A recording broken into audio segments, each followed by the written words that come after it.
Okay, so here we are on episode 2.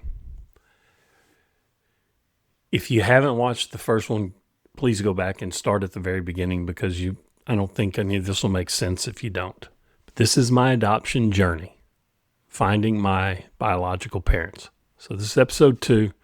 If you recall in episode 1, I didn't have a clue. Petitioned the court for opening of those records. Court denied me. Went to the hospital, begged the records department for the information. They denied me in so many words, but sent me redacted information that I was able to get identifying information for my birth mother. There was a man named there as a birth father, Gary Leon Davis. Was not the case. She simply said she made his name up. And again, I had no reason to not believe her, but I just thought, why? But after doing years of this research, I understand why. It was at that time in the 60s, it was not the thing to do to be pregnant, single, female, walk into a hospital to give a baby up for adoption when abortion was illegal. Abortion was illegal when I was born. You just didn't go in there and not list a father's name. That was a no-no. So that's why. A lot of them did that. And with helping other people, I've found that to be the case. But let's get into, once I found her name, then what? How do I find her? And you think, no problem. But remember, this was 94-ish, 95. So it wasn't, I'm looking at the date on screen. I'll show you in just a minute. 1994, August of 94. People Finder wasn't just out there. And there were ways, but let's don't get into all that. I'll be right back. We're going to get into the document. Okay, so once I got the information, you'll see on the screen, there's a step that's actually missing in here, but I can verbalize it. It's easy enough. So I found out, her name. The very first thing I did was go to the courthouses, county clerk's office, everywhere. You could search for information. You would be shocked. Now, I think they probably fixed a lot of this since then, but in 94, you would be shocked. The personal information you can get from things like voter registration cards, things like divorce and marriage certificates, because typically they will, well, you'll see.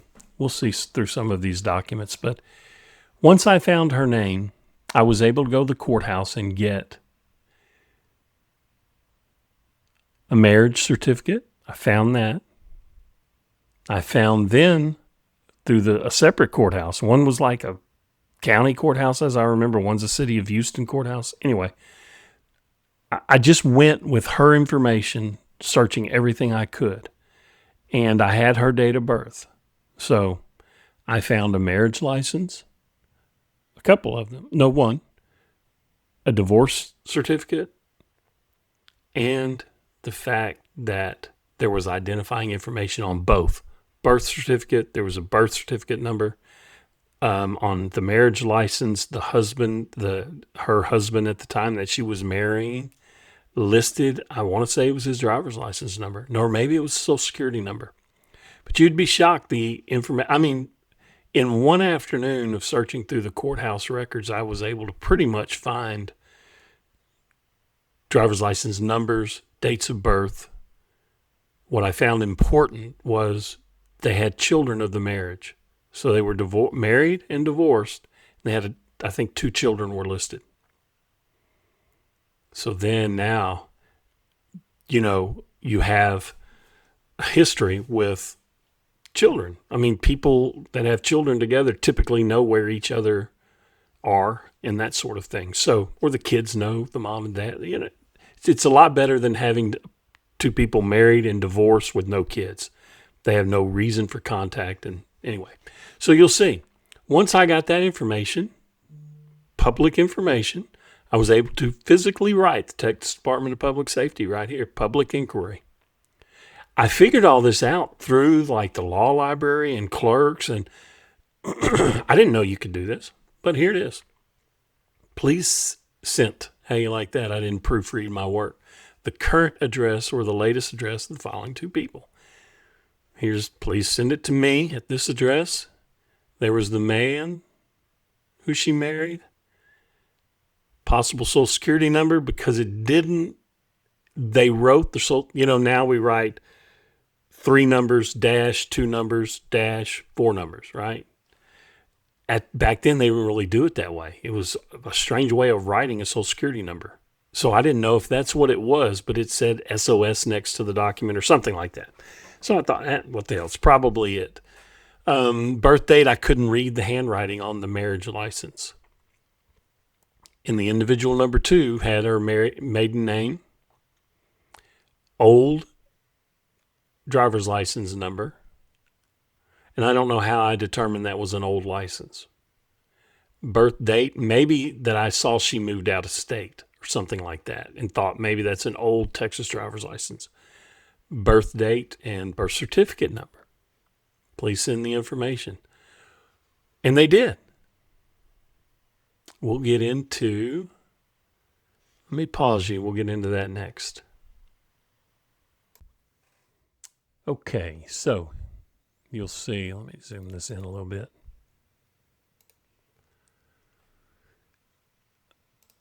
Here is the actual marriage certificate. And I've redacted most of this stuff because it's not really important.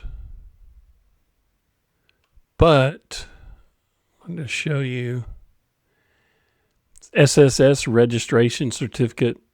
I assume Social Security registration. It had a strange number with the right amount of digits. I don't remember what this was, but it's probably a driver's license number or date of birth or something like that. And here's her information, her address, Harris County birth certificate number. So proof of identity had to be provided. And so that, once I found this marriage certificate, that gave me some identifying information. Then I don't have a copy of the divorce certificate that I found.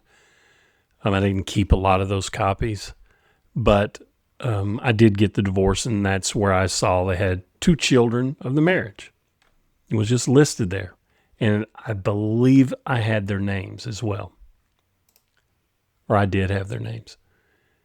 But here, we looked at last time, or just a minute ago, what I sent to Texas Department of Public Safety. You see, I got this back on September 8th of 94, and I think I sent it on August 29th. So fairly fast. But it gave me his name, his address, city, state, date of birth, driver's license number. They sent this to me. Now, for her information, there were no records found. These are just notes.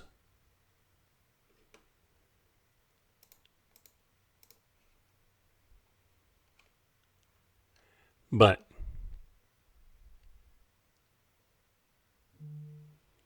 trying to see if there's anything important here that I need. No, there's nothing. But let's get into now. So I've got now his information. That's all I have. I have no record for her. What do I do? Well, they had kids together, right?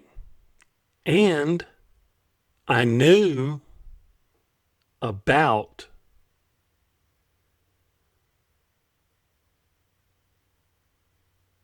let me back up. They had kids together. I had good information here. I also knew all about this appointed court representative, right? And what do I say? You can't have the doors shut on you. If you, at any time, you contact the wrong person with family history, they say, we don't want any of this. Slam the door on you. You're done. So you have to be very, very, very careful. You basically can't let anyone know you're looking until you're finished looking, as weird as that sounds. But I'm going to tell you what I did next in episode 3.